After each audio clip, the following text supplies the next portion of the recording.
சுவையான உணவின் அடையாளம் Suvi wedding caterers, a symbol of excellence. முதல்ல ஆடியன்ஸ் வரவே இல்லை. ஓகே, அதுதான் வித்தியாசமா இருந்தது. ஒரு வரியை போட்டு அதை பாடிட்டாங்கன்னா டக்குன்னு அது பாட்டுன்னு அர்த்தம் ஆயிடாது. எல்லாரும் என்ன சொன்னாங்கன்னா, இந்த படத்தோட சேர்ந்து அந்த படத்தை ரிலீஸ் பண்ணாதீங்கன்னு சொன்னாங்க.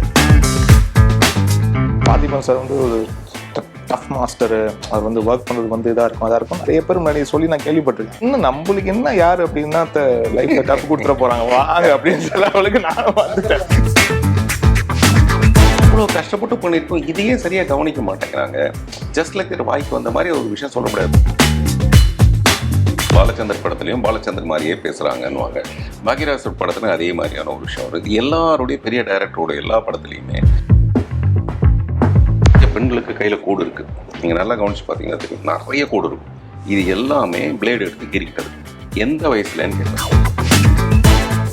சினிமா இட நேயர்களுக்கு வணக்கம். இந்த எபிசோட் ஆஃப் சினிமா கிடன் செலிபிரிட்டி கான்வர்சேஷன் எதை பற்றி இருக்க போகுதுன்னா, டீன்ஸ் படம் ரிலீஸ் ஆச்சு ஜூலை 12. ஸோ அந்த படத்தோட போஸ்ட் ரிலீஸ் கான்வர்சேஷனில் தான் இருக்கும். ஸோ படத்தோட இயக்குனர் நடிகர் பார்த்திபன் அவர்களும் படத்தோட மியூசிக் டைரக்டர் டி இமான் அவர்களும் இருக்காங்க. ரெண்டு பேருக்கும் வணக்கம். Start from you. படம் ரிலீஸ் ஆச்சு. படத்துக்கு முன்னாடி டீன்ஸோட ட்ரைலர் பார்த்தோம். அங்கே வேற ஒரு வெர்ஷனாக இருந்துச்சு. படம் பார்க்குறப்ப படம் ஃபர்ஸ்ட் ஹாஃப் ஒன்று, செகண்ட் ஹாஃப் ஒரு ஃபீல் வித்தியாசமாக இருந்தது எக்ஸ்பீரியன்ஸாக. பட் ஆடியன்ஸ் பாயிண்ட் ஆஃப் வியூல இருந்து உங்களுக்கு வந்து வித்தியாசமான ஃபீட்பேக்ஸ் என்னவா இருந்தது? முதல்ல ஆடியன்ஸ் வரவே இல்லை. ஓகே, அதுதான் வித்தியாசமா இருந்தது. First day. ஓகே, அப்புறம் செகண்ட் டே வந்து பயங்கரமான ஒரு வரவேற்பு. சனிக்கிழமை, ஞாயிற்றுக்கிழமை ஹவுஸ்ஃபுல் லெவலுக்கு. மண்டேலாம் பார்த்தீங்கன்னா ஷோஸ் அதிகமாகி, ஸ்க்ரீன்ஸ் அதிகமாகி, நிறைய பாசிட்டிவான நிறைய கலெக்ஷனோட போயிட்டுருக்கு. இதுதான் இப்போ நம்ம நேரடியாக போய் மக்கள்கிட்ட போய் ஒரு விமர்சனத்தை கேட்டு தெரிஞ்சுக்க முடியாது. நிறைய ஸ்கூல் குழந்தைங்க, இன்றைக்கி கூட நிறைய குழந்தைங்க படம் பார்த்துட்டு வந்துட்டு இந்த படத்தோட தாங்களே கனெக்ட் பண்ணிக்கிட்டதாகவும், வி ஆர் நாட் கிட்ஸ் எனிமோருங்கிறது தான் எங்களுடைய ஃபீலிங். எங்களுக்கு கட்டடிச்சுட்டுலாம் போகணுன்னு தோணும், பேரண்ட்ஸோடலாம் தப்புன்னு தோணும். ஆனால் நாங்கள் அதெல்லாம் செய்யவே மாட்டோம், செய்ய முடியாது. இதை பார்க்கும்போது எங்களுக்கு ரொம்ப சந்தோஷமாக இருந்தது. நான் சொன்னேன், கட் பண்ணாதீங்க. அந்த மாதிரிலாம் டீச்சர்ஸ்லாம் இருந்தாங்க, டீச்சர்ஸும் வந்திருந்தாங்க, டீச்சர்ஸ் தான் கூட்டிகிட்டு வந்தாங்க. நம்ம வந்து சில விஷயத்த சினிமாவில் சொல்லுவோம், இப்படி ஒரு 13 பேர் கட் அடிச்சுட்டு போனாங்கன்னு சொல்லுவோமே தவிர அது கரெக்டுன்னு சொல்ல மாட்டோம். ஏன்னா நடுவில் அவங்க தடுமாறும் போது, தவிக்கும் போது அங்கே அவங்களே ஃபீல் பண்ணுறது வந்து வி ஆர் நாட் கிட்ஸ் எனிமோர்னு வந்தோம். கடைசியில் வந்து பார்த்தா இனிமேல் எங்களால் இருக்கவே முடியாதுங்கிற மாதிரி ஒரு சுச்சுவேஷனுக்கு வந்துட்டோம். அது தப்புன்னு அவங்க உணர்வாங்க இங்கே இதில். ஸோ அது எல்லாம் உணர்றதுக்கான இருக்கும் அந்த மாதிரியான ஒரு விஷயம். அப்புறம் எனக்கு தெரியல, இந்த படம் வந்து எல்லாரும் என்ன சொன்னாங்கன்னா, இந்த படம் வந்து கிட்ஸ் ரொம்ப, டீன்ஸ் ரொம்ப ரசிப்பாங்க அப்படின்னா, பெரியவங்க என்னன்னு எனக்கு தெரியல. அது ஒரு கொஸ்டின் மார்க்காக இருந்தது. பெரியவங்க இதை ரசிக்க மாட்டாங்கன்ற மாதிரி சொல்கிறாங்களா எனக்கு தெரியல. நான் நினைக்கிறேன் டீன்ஸும் பெரியவங்களும் ஒன்றும் பெரிய விஷயம், வயசு மட்டும்தான். இன்னைக்கு மயில்சாமி அண்ணாதுரை சொல்லியிருக்காரு, அவர் பெங்களூரில் படத்தை பார்த்துட்டு ரொம்ப பிரமாதமாக இருந்தது, ரொம்ப ரசித்தேன், தவறுகளே இல்லாமல் இருந்தது. இதை டீன்ஸ் ரசிப்பாங்க. டீன்ஸ்னால் அகைன் ஏஜ் கிடையாது, கியூரியாசிட்டி யாருக்கெல்லாம் இருக்கோ அவங்கெல்லாம் ரசிப்பாங்க. இதுதான் அவருடைய ஸ்டேட்மெண்ட். அதாவது teens is equal to curiosity. உங்கள் ஏஜ் என்ன வேணாலும் இருக்கலாம். ஸோ அந்த மாதிரி அதனால் இவ்வளோ பெரிய வரவேற்பு மாறி மாறி மாறி வந்திருக்குன்னா டெஃபினட்டாக மக்கள் அதை ரசிக்கிறாங்கன்னு அர்த்தம். அதுவும் எந்த படத்துக்கு எதிர்க்க வந்து இன்பம், இந்த மாதிரி ஒரு படத்துக்கு நடுவில் டெஃபினட்டாக ஃபர்ஸ்ட் வீக் ஃபுல்லாக அந்த படத்துக்கு தான் ஒரு பயங்கர புல் இருக்கும். அதை தாண்டி இந்த பக்கம் வரதே ரொம்ப கஷ்டம். அந்த படத்தோட எதிர்மறையான விமர்சனங்களும் இந்த படத்துக்கு உள்ள வரதுக்கான ஒரு பாயிண்டா இருந்தது. அதை பத்தி நான் ஏதாவது பேசும்போது ரொம்ப தவறாயிடுது. அது நம்ம எதை சொன்னாலும் அது வந்து எது உண்மையா இருந்தாலுமே அந்த உண்மையை நான் சொல்லும்போது, ஏன் நீங்க உங்க படத்தை இப்படி ப்ரமோட் பண்ணிக்கிறீங்க அப்படின்னு கேட்கறதா இருக்கு. நான் நிறைய தடவை விளக்க சொல்லிட்டேன். ட்விட்டர்ல நீங்க போட்டது கூட நீங்க வேறல இருந்தது. சார் இந்த கிளாஸோட இந்த கிளாஸ் வந்திருக்கு, 5ஆம் கிளாஸ் இதெல்லாம் வந்து நீங்க தேங்க்ஸ் வேற போட்டிருந்தீங்க. அது வந்து அட்மின் போட்டது. என்னன்னா நான் அட்மினை வச்சு செய்யவே மாட்டேன். இந்த வேலை பலு என்னால முடியல, வேகமாக ஓடிட்டு இருக்கேன், தியேட்டரில் இருக்கேன். அந்த நேரத்தில் வந்து யாராவது நல்லது போட்டுருந்தாங்கன்னா தேங்க்ஸ் போட்டுக்கணும்னு அவருக்கு அது நல்லதாக தெரிஞ்சிருக்கேன். நம்ம படத்தை பாராட்டுறாங்களேன்னு சொல்லிட்டு அது நீங்க போடல, அது நான் போடல. அதுக்கப்புறம் அதை ரிமூவ் பண்ண சொல்லிட்டேன். இந்த போராட்டம் நமக்கு பெரிய போராட்டமாக இருக்கு. நான் ஆல்ரெடி சொன்னது, அது வேற படம், இது வேற படம், அதுக்கு இதுக்கு சம்மந்தமே கிடையாது. அவங்க கனகாமரம் விற்கிறாங்கன்னா நம்ம கருவேப்பிலை விற்கிறோம். ஸோ அதுக்கு இதுக்கு சம்மந்தமே கிடையாது. நான் வேற மார்க்கெட்டிங் என்னுடைய விஷயமே. சார், உங்களோட பேட்டர்ன் ஆஃப் சாங்ஸ் நாங்கள் இது கம்ப்ளீட்டாக யூஸ்வலாக இருக்கிற ஃபார்மேட்லேருந்து த்ரூ அவுட் வேற ஒரு ஜான்ராவாக இருந்தது, எஸ்பெஷலி பிஜிஎம். ஸோ இதுக்கு நீங்கள் ஒர்க் பண்ணதுக்கான அப்ரிசியேஷன் பார்க்குறப்போ பிஜிஎம் நல்லா இருந்துச்சு, சாங்ஸ் பெருசாக ஒர்க் ஆகலை அப்படின்ற மாதிரி ஆடியன்ஸ் கமெண்ட்லாம் சொல்கிறாங்க. நான் வீடியோஸ்லையும் பார்த்தேன், நிறைய பேர் மென்ஷன் பண்ணுறாங்க. ஸோ இதுக்கு உங்களோட விளக்கம் என்ன? ஆக்சுவலாக இது வந்து சாங் தனியாக பிஜிஎம் தனியாக பார்க்கக்கூடிய ஒரு ஆஸ்பெக்டே இல்லை. இது எப்போவுமே வந்து இந்த படம் பொறுத்த வரைக்கும் வந்து அது ஸ்க்ரீனோட ஒட்டி இருக்கிற விஷயம்தான். இப்போ வந்து சாங்கே வந்து பார்த்தீங்கன்னா ஒரு பார்ட் ஆஃப் பேக்ரவுண்ட் ஸ்கோராக தான் அதை ட்ரீட்டே பண்ணியிருக்கோம். இப்போ இப்போ இதில் வந்து ஏசுவே நீ பேசுவே பேசுவே பார்த்தீங்கன்னா அது வந்து ஒரு பாட்டாக வராது. வேற நைனிகா சாங்காக இருக்கட்டும், இல்லாட்டி காணாததை நான் கண்டேன் இந்த பாடலாக இருக்கட்டும், இதெல்லாம் வந்து தனியாக எங்கேயுமே ஒரு ஸ்டாண்ட் அலோன் சாங்ஸாக வந்து அது ஃபீல் ஆகுது. யாரோ ஒரு ஒரு வரியை போட்டு அதை பாடிட்டாங்கன்னா டக்குன்னு அது பாட்டுன்னு அர்த்தம் ஆயிடாது அந்த இடத்துக்குள்ள. ஸோ அதுவும் வந்து அந்த கதாபாத்திரத்துக்கும் அந்த காட்சிக்கும் உண்டான இசை வடிவம் தான் கொடுத்துருக்கோம். என்ன அங்கே லிரிக் போட்டு பாடியிருக்கோம், அவ்வளோதான். ஸோ அவங்களுடைய எமோஷன் தான் வந்து அண்டர்லைன் பண்ணும். ஸோ இந்த படம் பொறுத்த வரைக்கும் இது சாங்ஸ் தனியாக அண்ட் இது தனியாக அப்படின்னு வந்து பார்க்குற விஷயம் இல்லை. ஃபர்ஸ்ட் ஆஃப் ஃபுல்லாகவே கம்ப்ளீட் வேற ஒரு ஜான்ரா, செகண்ட் ஆஃப் வேற ஒரு ஜான்ரா. ஸோ இந்த டிரான்சிஷன் லேயரை நம்ம கனெக்ட் பண்ணுறது தான் மியூசிக்கில் நம்ம கொடுக்கக்கூடிய பெரிய எஃபர்ட் போட வேண்டியிருக்கும். அதை எப்படி நீங்கள் மேட்ச் பண்ணி ஒரு சொன்ன கதைக்கு அப்புறம்? ஆக்சுவலாக அது எல்லாமே திரையில என்ன நம்மளுக்கு காட்சியாக இருக்குதோ அதுதான் வந்து சவுண்டாக அது எக்ஸ்பேண்ட் ஆக போகுது. பட் இங்கே என்னன்னா அதை வந்து பார்த்து வாசிக்கக்கூடிய ஆப்பர்ச்சுனிட்டி கூட இல்லை. ஏன்னா ஒரு பக்கம் விஎஃப்எக்ஸும் ஒரு பக்கம் வந்து பேரலாக ஒர்க் பண்ணிட்டு இருந்தனால எல்லாமே அந்த ஸ்க்ரீனில் வந்து டிஸ்கிரிப்ஷன், பாடி டிஸ்கிரிப்ஷன் மாதிரி டிஸ்கிரிப்ஷன் எழுதி தான் இருக்கும். இந்த ஷார்ட்டில் ரோவர் இங்கேருந்து லெஃப்ட்லேருந்து இங்கே ரைட்டுக்கு மூவ் ஆகும், இங்கே வந்து ஸ்பேஸ் ஷிப் வந்து வானத்துலேருந்து இப்படி வரும், தரையிறங்கும், இப்படி. அதே மாதிரி இங்கே வந்து ஸோ இந்த மாதிரி ஒவ்வொன்றுத்துக்குமே வந்து கீழே வந்து டிஸ்கிரிப்ஷன் தான் இருக்கும். அந்த டிஸ்கிரிப்ஷன் பார்த்து தான் ஓகே இது ஃபுட்டேஜ் இங்கே ஆரம்பிக்குது, இங்கே முடியுது அப்படின்னு மாதிரி எடுத்துக்குவேன். அப்படி தான் நாங்கள் வந்து கியூ பாயிண்ட் வச்சு பேக்ரவுண்ட் ஸ்கோரில் வந்து ஒர்க் பண்ணுவோம். அந்த லெட்டர் படிக்கும் போது சொல்லுவாங்க, அந்த எங்கள் அப்பா அம்மா தான் இப்போ பிரிஞ்சுட்டாங்களே, லவ் லெட்டர் இருக்குது, லவ் எங்கே போச்சு, வேர் டிட் கோ லவ் கோ அப்படின்னு. அது ரொம்ப ஒரு மாதிரி ஹார்ட் ஹிட்டிங்காக இன்னைக்கு இருக்கிற இடங்கள்ல சொல்லப்போனால் எனக்கு வந்து உங்கள் பொண்ணு படித்த ஃபீல்டு கூட இருந்துச்சு. அந்த மாதிரி நான் கனெக்ட் பண்ணிக்கிட்டேன் ஆடியன்ஸாக பார்க்குறப்போ. அண்ட் செகண்ட் பாயிண்ட் வந்து என்னென்னா, செல்ஃப் ஃபார்மிங் பண்ணிட்டு இருக்காங்க பசங்க. அது ரொம்ப ஒரு மாதிரி ஆக்வர்டாக ஃபீல் ஆச்சு. அண்ட் இது தப்பான இடங்கள்ல கைடன்ஸாக போய் கன்வே ஆகிடுமோ, எஸ்பெஷலி இந்த கையை கட் பண்ணுற சீன்ஸ் அதெல்லாம் அவாய்ட் பண்ணிருக்கலாமோ அப்படின்னு ஒரு ஃபீல் இருந்தது. ஸோ உங்களோட பாயிண்ட் ஆஃப் வியூ? அதாங்க, அதை அவாய்ட் பண்ணக்கூடாதுங்கிறது தான் என்னுடைய ஃபீலிங். ஏன்னா நான் வந்து நிறைய பேர்கிட்ட பழகும்போது கையில் நிறைய பெண்களுக்கு கையில் கோடு இருக்குது. நீங்கள் நல்லா கவனிச்சு பார்த்தீங்கன்னா தெரியும், நிறைய கோடு இருக்கும். இது எல்லாமே பிளேடு எடுத்து கீறிக்கிட்டது. எந்த வயசுலன்னு கேட்பேன். அவங்க வந்து 13 வயசில், 14 வயசில், 15 வயசில், இந்த நேரத்தில் தான் இந்த எல்லாமே நடக்குமே தவிர கொஞ்சம் மெச்சூரிட்டி வந்ததுக்கப்புறம் இதெல்லாம் நடக்கவே நடக்காது. இங்கே தான் நடக்கும். அது படத்தில் நான் நடந்த ஒரு விஷயத்தை பற்றி தான் சொல்கிறேனே தவிர இது பண்ணக்கூடாதுங்கிறதுக்கு தான் நம்ம அங்கே போட்டிருக்கோம். எப்படி cigarette smoking is injurious to ஹெல்த்னு போட்டு ஸ்மோக் பண்ணுறோமோ அந்த மாதிரி தான் அது அலாமிங்னு போட்டு. இது வந்து சென்சாரில் சொன்னது கிடையாது, நாங்களாக போட்டுக்கிட்டது. என் டாக்டர் சொன்னது அலாமிங், செல்ஃப் ஹார்மிங், அலாமிங் என்னது அனிமல்ஸ் ஹார்மிங் அப்படிலாம், இதெல்லாம் நாங்களே பண்ணோம்.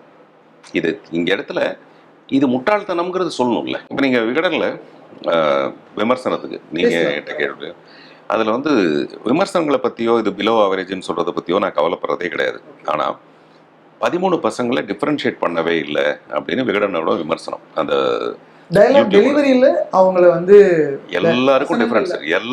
ஐயங்காளி இந்த லெவலில் பேசவே மாட்டான். அந்த பையன் அவன் பேசவே மாட்டான். கடைசியில் அவன் போய் நிற்பான். அவன் அந்த பொண்ணு சாமி, பக்தி, சுனாமின்னு சொல்கிற ஒரு பெண் வந்து அவங்க பாட்டியை பற்றி பேசுவாள். அந்த கேரக்டர் நம்ம எவ்வளோ ஃபாலோ பண்ணியிருப்போனா, கடைசியில் யாராவது ஒருத்தர் வந்து ஸ்பேஸுக்கு போகலான்னு சொல்லும்போது அந்த பொண்ணு எல்லாரையும் விட்டுட்டு குறிப்பாக எங்கள் பாட்டி அப்படின்னும். நான் அவ்வளோ தூரம் அந்த பொண்ணோட ஆபத் பாந்தவன், அதில் யாரோ ஒருத்தர் சொல்லுவாங்க ஆபத் பாந்தவன்லாம் சொல்லுவாங்களான்ட்டு. ஒரு குழந்தைய நம்ம எப்படி வளர்க்குறோன்றதை பொறுத்து தான். அதுக்கு சான்ஸ்கிரிட் சொல்லி கொடுத்துருப்பாங்க, அதுக்கு என்ன சொல்லி கொடுத்தாங்கன்றது, அதுவும் முழுக்க அது பாட்டி. அது முதல்ல இருந்து அவங்க பாட்டி கிட்ட பேசின கான்வர்சேஷன்ல கூட யூஸ் பண்ற டேர்ம்ஸ்லாம் கொஞ்சம் வர மாதிரி. அது எல்லாமே இந்த என்ன சொல்லுவாங்க இப்போ சன்னிதானம், சனாதனம், இது எல்லாம் சொல்ல. நான் இங்கே மட்டும் சொல்லலை, அது அங்கே இருந்தேன் அப்படின்னா அதுக்கு ஃபீடிங் அந்த மாதிரி இருக்கு. அதை நான் மெயின்டைன் பண்ணியிருப்பேன் அந்த குழந்தைய. ஸோ அதோட ரூட் என்னங்கிறது பாட்டிகிட்ட இருந்து வந்து வலிச்சொல்லவே அது அப்பா அம்மாவெல்லாம் விட்டுட்டு பாட்டிக்கிட்ட ரொம்ப இன்ஃப்ளூயன்ஸ் ஆயிருக்கு. அதனால அந்த கேரக்டர் அப்படி. சாரான்ற ஒரு குழந்தை வந்து அவள் ஜீசஸ், அவளுடைய இது பூரா கனிவு, அவள் வந்து மற்றவங்களுக்கு ஹெல்ப் பண்ணுறது. அவளோட பிகினிங்லேயே டைட்டில் கார்ட்லேயே பார்த்தீங்கன்னா அவள் தண்ணி பிடிப்பாள். அதுதான் மற்றவங்களுக்குலாம் சண்டை போடுறாங்கன்னு சொல்லும்போது அவள் வந்து தண்ணியை மட்டும் தான் பிடிப்பாள். எல்லாருக்கும் தண்ணி கொடுப்பா. கடைசியில் போய் அவள் ப்ரே பண்ணிட்டு இருப்பா, நீங்கள் எல்லாம் எக்கடாவது கேட்டுப்போங்க, நீங்கள் என்ன வேணால் பண்ணுங்க, என்னுடைய ப்ரேயர் தான் அப்படின்றப்பா. ஒரு பையன், ஒரு முஸ்லீம் பையனை காமிச்சிருப்பேன். இவ்வளோ தூரம் வராததுக்கு காரணமே, நாங்கள் அவசரப்படுறதுக்கு காரணமே நான் காலையிலேருந்து ப்ரே பண்ணலன்னு சொல்லிட்டு. சர்வேஷ்னு ஒரு பையன், அவன் வந்து குண்டு புஸ்கா இருப்பான். அவனால் சாப்பிட்றது தான் அவனுடைய பிரியம், ஓட முடியாது, முன்கூட்டியே பணத்தை கொடுத்துருவான்ப்பா, அவங்க இதில் நான் வரலப்பான்னு சொல்லுவான். அந்த பையனுடைய கேரக்டர்னு தனியாக பிரித்து தான் எழுதணும். அவன் பேசவே மாட்டான். ஒரே ஒரு பையன் என்ன மாதிரியே பேசுவான். அது நானே டைலாக், நீ அவரை மாதிரியே பேசிட்டு கடை அடித்து சாவடிக்கு போகிறோன்னு சொல்லுவாங்க. அதை நாங்கள் வேணும்னு வச்சுருந்தோம். அந்த ஒரு பையன் அப்படி தான் பேசுகிறான்னு சொல்லிட்டு. அவனை தவிர ஒரு லவ் பேர் ஒருத்தவங்க இருப்பாங்க. இவங்க 2 பேரும் அந்த சின்ன வயசுக்குள்ளே துளிர் விட்ட ஒரு காதல்னு ஒரு 2 பேர் இருப்பாங்க. இப்படி நான் முதல்ல 2 பசங்க ட்வின்ஸுக்கு இருக்காங்க. ஒரு 2 பசங்களுக்கு நான் கேரக்டரைசேஷன் வச்சு யோசிச்சிருக்க மாட்டேன். இந்த ரோஷன் ஒருத்தன் பிகினிங்கில் காணா போகிற பையனோ அடுத்த பையனோ நான் அவனுக்கு நிஷாந்த்னு ஒரு பையனுக்கு அதுக்குமே அந்த ஷூ மட்டும் வச்சு நாய் டாக் ஆமாம் இருக்கிற அது மாதிரி ஏதோ ஒன்று முடிச்சிட்டீங்க. வச்சுருந்தேன் தவிர இது எல்லாத்துக்கும் இப்படி ஒரு செப்பரேஷன் பண்ணுறதே ரொம்ப கஷ்டமான ஒரு விஷயம். எனக்கு அந்த ரிவ்யூவில் என்னால் ரொம்ப பாதிக்கப்பட்ட ஒரு விஷயம் என்னவா இருந்ததுன்னா, இவ்வளோ கஷ்டப்பட்டு பண்ணியிருக்கோம், இதையே சரியாக கவனிக்க மாட்டேங்கிறாங்க. ஜஸ்ட் லைக் வாய்க்கு வந்த மாதிரி ஒரு விஷயம் சொல்ல முடியாது. அது தேவையில்லையே. இல்லை சார், அவங்க பேசின வசங்கள் நான் வந்து விகடன் ரிவ்யூ மட்டும் பார்க்கல, நிறைய காக்கி ரிவ்யூ எல்லாமே பார்த்தேன். எல்லா இடங்கள்லையும் சொன்னது என்னன்னா, பார்த்திபன் சாரோட டயலாக் தாக்கம் எல்லா பசங்களோட டயலாக் வசனங்களையும் வெளிப்படுது. ஸோ அப்படிங்கிறப்ப கேரக்டரைசேஷனாக அவங்க டிஃபரன்ஷியேட் பண்ண முடியல அப்படின்ற பாயிண்ட் பொதுவாகவே வச்சிருந்தாங்க. நான் சொல்லி பாலச்சந்தர் சார் படத்தில் இதே மாதிரியான ஒரு பிரச்சனை வரும். பாலச்சந்தர் படத்துலையும் பாலச்சந்தர் மாதிரியே பேசுகிறாங்கன்னுவாங்க. பாக்யராஜ் படத்துல அதே மாதிரியான ஒரு விஷயம் வரும். எல்லாருடைய பெரிய டைரக்டரோட எல்லா படத்துலையுமே அப்படி ஒரு ட்ரெண்ட் நம்மளை அறியாமல் ஒன்று வரும். ஆனால் நாங்கள் என்ன பண்ணுவோம்னா, இவனுக்குன்னு ஒருத்தனை வச்சுக்கலான்னு சொல்லிட்டு பிசடிக்க போனவன் மிஸ் ஆனவன் எப்படா பிசடிப்பான், இந்த மாதிரியான ஒரு விஷயம். அப்புறம் இந்த படம் வந்து ஒரு ஜனரஞ்சகமான படம் இல்லை. இந்த படத்தை நான் எப்படியாவது ஜனரஞ்சகமான படமாக மாற்றணும். வெறுமே 13 பசங்களை வச்சுட்டு ஒரு த்ரில்லராக எடுத்தோம்னா இப்போவே வர்றது பெரிய கஷ்டமாக இருக்குது. கொஞ்சம் கூட லைவ்லியாக ஒரு ஹாப்பியாக. அப்புறம் என் படம் தானே இது. இப்போ கதை திரைக்கதை வசனத்தில் நான் இல்லாமல் புதுமங்கள் தான் நடிச்சிருப்பாங்க. விமர்சனத்தில் கூட இருந்தாங்க பார்த்திபன் ஸ்க்ரீனில் இல்லையே தவிர படம் பூரா பார்த்திபன் இருக்கார். அது எனக்கு ஒரு செல்லிங் பாயிண்ட். எனக்கு அதை நான் ஏன் மிஸ் பண்ணணும்? அப்புறம் இது வந்து என்னுடைய படம், எனக்குன்னு ஒரு ஸ்டைல் தெரியும், அந்த ஸ்டைல் தான். அதுக்கும் இந்த படத்தில் பாராட்டப்பட வேண்டிய விஷயம் நிறைய இருக்குது. இந்த நான் சொல்கிறது படம் பார்த்துட்டு இந்த சாக்ரிஃபைஸை பற்றி அந்த குழந்தைங்க, ஸ்கூல் குழந்தைங்க பேசுகிறாங்க. ஆனால் விமர்சனம் வந்து அதை பேச மாட்டேங்குது. நான் சொல்கிறது இப்படி பேசணும்னு நான் சொல்ல, என் படத்தை பற்றி இப்படி தான் சொல்லணும்னு நான் சொல்ல. 13 பசங்களுக்கும் ஒரு செப்பரேஷன் இல்லை அப்படின்னு சொல்லும்போது அட்லீஸ்ட் அப்படியா சொல்லியிருக்கலாம். டயலாக் டெலிவரி அப்படியே டயலாக் டெலிவரி எல்லாரும் ஒரே மாதிரி பேசலி. சார் உங்கள்கிட்ட வந்து இந்த ரொமான்டிக் சாங் வந்து டீல் பண்ணி இந்த விதம் எப்படி இருந்ததுன்னா, அது மியூசிக்கலாகவும் சரி ட்ரீட்மெண்ட்டாகவும் சரி, ஒரு 13 பருவத்துக்கு மேலே இருக்கிற ஒருத்தங்க லவ் பண்ணுறா எப்படி இருக்குமோ அந்த ட்ரீட்மெண்ட்டில் இருந்தது அப்படின்ற ஒரு ஃபீட்பேக் வந்தது. எதுக்கு உங்களோட பதில்? இல்லை, ஆக்சுவலாக இதில் நம்மளுக்கு வந்து 2 லவ் சாங்காக தேவைப்பட்டது. அதில் ஒன்று வந்து ஆர்கெஸ்ட்ரலாகவும் இன்னொன்று வந்து முழுக்க அது வெஸ்டர்னாகவும் ட்ரீட் பண்ணிக்கலாம் அப்படின்றது தான்.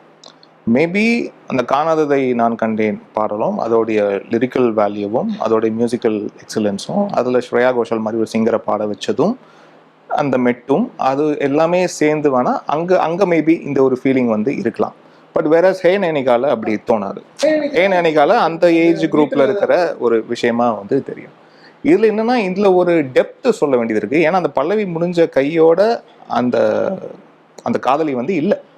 ஸோ வந்து எங்களுக்கு அவ்வளோதான் டைம் இருக்குது. அந்த டைம்லேயே வந்து ஆக்சுவலாக இன்ஃபேக்ட் அந்த சாங் ஃபஸ்ட்டு லான்ச் ஆன போது சில பேர் கூட கேட்டாங்க, சாங் பல்லவி ரொம்ப அழகாக இருக்குது, சரணம் நல்லா இருக்குது, நடுவில் எதுக்கு அவ்வளோ ட்ராமேட்டிக்காக ஒரு மியூசிக் வந்து அது மாறுச்சு அப்படின்னு ஆடியோ கேட்டும்போது வந்து சொன்னாங்க.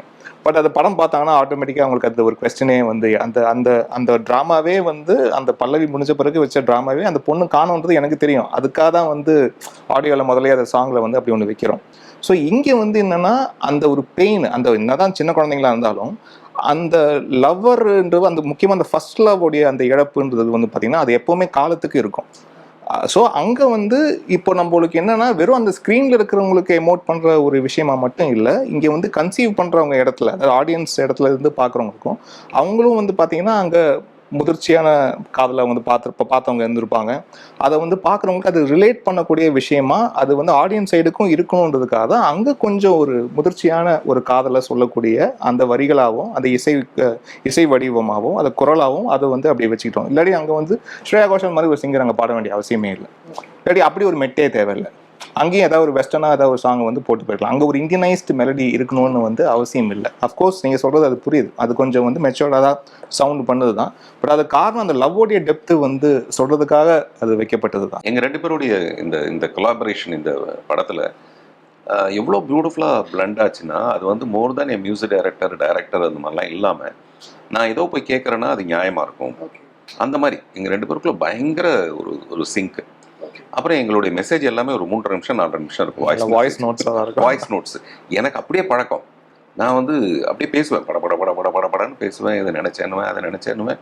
அதே மாதிரி அவருக்கு அமைச்சு அவரும் வந்து அதை இத்தனைக்கும் ஒரு 10 படம் பண்ணிகிட்டு இருக்காரு. நான் ஒத்த படம், அவர் 10 படம் பண்ணிகிட்டு இருக்காரு. இப்படி ஒரு ஆளை உடனே அதுக்கு ரியாக்ட் பண்ண முடியுது. நமக்கு வந்து உடனே ரியாக்ட் பண்ணலன்னா நமக்கு வருத்தமாக இருக்கும்.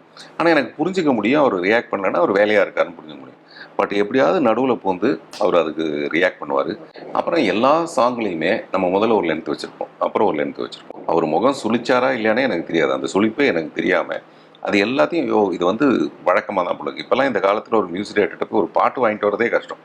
இப்போ கேட்டு ஒரு 1.5 மாதம் கழிச்சு அது குரியரில் வரும் நமக்கு. அப்படி இல்லாமல் நான் போய் அங்கங்கே உட்காந்து அப்படி அந்த ஸ்பாட்டில் வந்து அவரால் அது பண்ணுறதை நான் ரொம்ப ரசிப்பேன். டெடிகேஷன் அண்ட் அவங்க இல்லை, அவைலபிலிட்டி அதை நான் வந்து கொஞ்சம் கொஞ்சமாக சொல்லி அப்புறம் அழுத்து போயிட்டேன். ஒரு நாளைக்கு கீர்த்தனா கிட்ட சொன்னேன், வாமா போகலாம், நம்ம இதுக்கு மேலே ஒன்றும் சொல்கிறதுக்கு இல்லை வாமா அப்படின்ட்டு. அதாவது அப்ரிசியேஷன்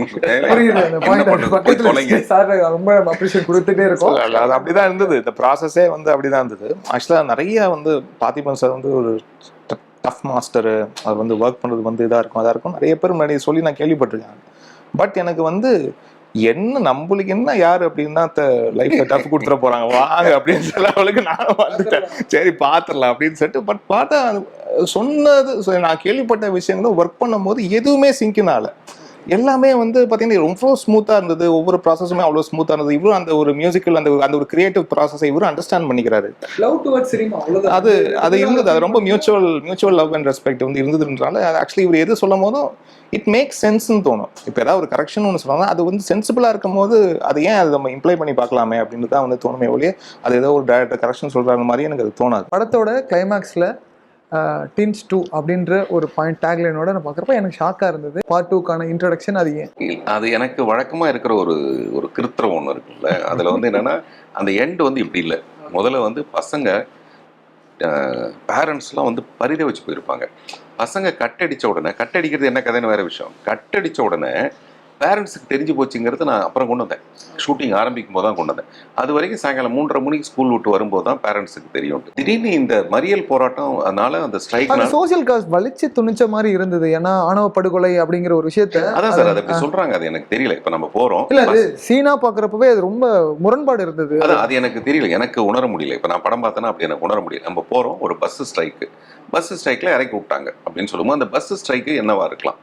ஒரு கண்டக்டர் வந்து காசு கேட்டார், இல்லை கண்டக்டர் வந்து ஒருத்தர் அடிச்சிட்டாரு, அதனால பஸ் ஸ்ட்ரைக்குன்னு ஒரு சீன் வைக்கிறதுக்கு பதிலாக அங்கே ஒரு ஆணவ கொலைக்காக நடந்ததுன்னா பின்னாடி நான் கதையில் அதை வந்து தூக்கில் ஒரு பொண்ணு தொங்கிட்டு இருக்குன்னு வேற சொல்கிறேன். இது எல்லாத்தையும் நான் கனெக்ட் பண்ணுறேன், ஒரு விஷயத்தை வச்சு நான் கனெக்ட் பண்ணுறேன்.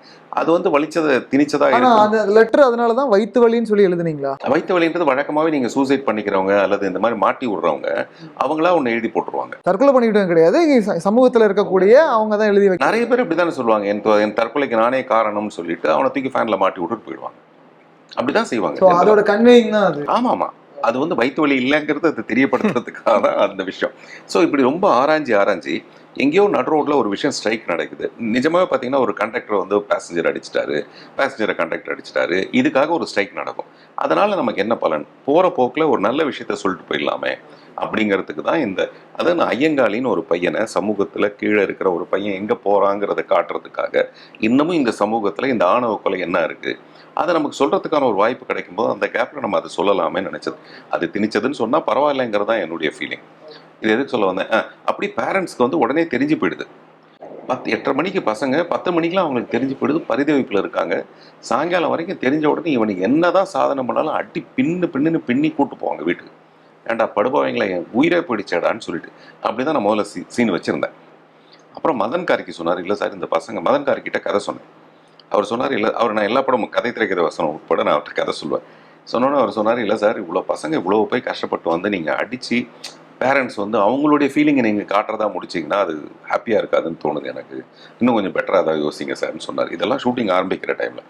அப்புறம் நான் யோசிச்சு பார்த்தேன், இப்போ இவர் சொன்ன மாதிரி என்ன பெரிய சேலஞ்ச் வந்து பார்த்துக்கலாமே அப்படின்ட்டு யோசிச்சதுனால வந்து ஒரு பெட்டர்மெண்ட்டான விஷயந்தான் இந்த விஷயம். அந்த மாதிரி இந்த கதையோட போக்கு எப்படி போகுதுன்றது அந்த கிளைமேக்ஸே அப்புறம் தீர்மானிக்கப்பட்டதான். பேரண்ட்ஸ் அடிக்கலை. இப்போ வந்து அவங்க ஸ்கூல்லேயே வந்து அவனை கொண்டாடினாங்க. ஐயங்காளின்னு ஒரு பையன் இவ்வளோ பெரிய சாக்ரிஃபைஸ், கல்பனா சாவ்லா மாதிரி ஒரு விஷயம் நடந்திருக்குங்கிறத புரிஞ்சுட்டு பண்ணாங்க. இது வரைக்கும் தான் வந்தேன். அதுக்கப்புறம் எனக்கு இருந்த கிருத்திரம் என்ன தோணுச்சுன்னா, ஏலியன் வந்து நம்மகிட்ட இருக்க ஒரு சாம்பிள் எடுத்துகிட்டு போகும்போது நம்ம ஏன் அதுலேருந்து ஒரு சாம்பிள் எடுத்துகிட்டு வரக்கூடாது? ஸோ அப்படி எடுத்துகிட்டு வந்தால் அந்த சாம்பிள் ஏலியன் என்ன செய்யும்? அது என்னவா இருக்க முடியும்? அதுக்கு வந்து என்ன வேணாலும் ஒரு பவர் இருக்கலாம். அது வந்து முதல்ல அப்பாவாக வரும், என்னுடைய அப்பாவை, இறந்து போன அப்பாவாக வரும். அதை நாங்கள் ரிமூவ் பண்ணிட்டோம். அப்புறம் ஒரு நாள் கூட சார் கேட்டார், இதுக்கு சேர்த்து வாசிச்சு வச்சிருந்தாரு. அப்பா ஐயங்காளி எல்லாம் வாசிச்சு வச்சிருந்தாரு. அப்புறம் அதை ரிமூவ் பண்ணுவோம் சார், இந்த இடத்துல ஒன்று இருந்தது இல்லை சார். ஒரு ஷாட்டு கூட அவர் மறக்க மாட்டார். இப்போ நான் படம் எடுத்த நான் இந்த இடத்துல ஒரு ஷாட் ஏதோ மிஸ்ஸிங் இருக்குல்ல சார், ஆமாங்க அந்த இடத்துல இப்படி ஒன்று இருக்குது அப்படின்னு. ஸோ அது முடிஞ்சதுக்கப்புறம் ஒரு ஸ்பேஸ் ஷிப்பை காமிச்சு ஒரு சர்ப்ரைஸ், அந்த ஸ்பேஸ் ஷிப் தான் ஏலியன் அப்படின்னு ஒரு பெரிய லெவலில் அப்படி கொண்டு போனால் எப்படி இருக்கும். அப்புறம் அதோடு நிறுத்தாமல் அப்படியே போய் ஒரு டீன்ஸ் 2 போட்டால் இப்போ இந்த ஏலியனை வச்சு நான் என்ன பண்ண போகிறேன்? அது வந்து எனக்கு நல்ல ஒரு ப்ரொடியூசர் அமைச்சு நிறைய இந்த மாதிரி ஒரு பெட்டி நிறைய பணம் கொடுத்தா அதை வச்சுட்டு ஒரு ஏலியனை வச்சு ஒரு படம் பண்ணலாம். இல்லை நம்ம வழக்கம் போகிற ஒரு சின்ன பெட்டி தான் வந்ததுன்னா அதை வச்சுட்டு ஏதாவது இல்ல ஒரு அது படம். புரிஞ்சது. நீங்க ஜியோகிராபிக்கலா சூஸ் பண்ண பிளேஸும் படத்தோட ப்ரொடக்ஷன் காஸ்ட்டுக்கு எவ்வளவு பண்ண முடியுங்கிறதுக்கான விஷயத்தை தான் நீங்க பண்ணியிருந்தீங்கன்ற justification we can get through it. உங்களோட வார்த்தை ஜாலத்துல இந்த ஒரு கேள்விக்கு ஒரே வரியில பதில் சொல்லணும். நீங்க சொல்லி இந்த கான்வர்சேஷனை முடிச்சிடலாம். என்ன அப்படின்னா, வித்தியாசமான முயற்சியை மக்கள் எப்பவும் அப்ரிஷியேட் பண்ணுவாங்க. ஆனால் அந்த வித்தியாசமான முயற்சி எல்லாருக்கும் கனெக்ட் ஆகுதா அப்படின்ற ஒரு கேள்வி வரும். அந்த கேள்விக்கு பார்த்திபனோட படங்கள் விடையா இருந்திருக்கு. இதுக்கு உங்களோட பதில் என்ன? அதுதான் நம்ம ஃபர்ஸ்ட் டே விடையா இல்லைங்கிறதும் அடுத்த நாள் விடையா இருக்குங்கிறதும் இப்போ அது விடையா இருக்கு, பெரிய விடையா இருக்குது. இல்லாட்டி இவ்வளோ பெரிய போட்டிக்கு நடுவில் வந்து இந்த டீம்ஸ் பேச போகிறதே பெரிய விஷயம். எல்லாரும் என்ன சொன்னாங்கன்னா, இந்த படத்தோட சேர்ந்து இந்த படத்தை ரிலீஸ் பண்ணாதீங்கன்னு சொன்னாங்க. எனக்கு மக்கள் மேலே இருக்கிற நம்பிக்கை எப்போவுமே இந்த புது விஷயங்களை நம்ம இதுதான் கதைன்னு ஒரு முடிவு எடுத்து வச்சிருக்கோம் தெரியுங்களா, அந்த மாதிரி ஆட்களுக்கு இந்த படம் வந்து பிடிக்கிறது கிடையாது. என்னுடைய படங்கள் ஆரம்பத்தில் பிடிக்கல, கதை திரைக்கதை வசனம் கூட ஆரம்பத்தில் பிடிக்கல. பட் மக்கள் மட்டும் வேற ஏதோ ஒரு டேஸ்ட்ல இருக்காங்க, புதுசாக ஏதோ வந்து அக்செப்ட் பண்ணிக்கிறாங்க. இப்போவும் என்னுடைய நம்பிக்கை அதில் வீண் போகல. அதான் என்னுடைய பதில். உங்கள் வாழ்த்துக்கள், உங்கள் நம்பிக்கைக்கும் அந்த நம்பிக்கையை மக்கள் பார்க்கறதுக்கும் விகடன் சார்பாக மிகப்பெரிய வாழ்த்துக்கள். Thank you sir. Thank you so much. கல்யாணம்னா பொண்ணு மாப்பிள்ள வேணும். கல்யாண சாப்பாட்டிற்கு சுவி வெட்டிங் கேட்டரர்ஸ் தான் வேணும். Suvi wedding caterers, a symbol of excellence.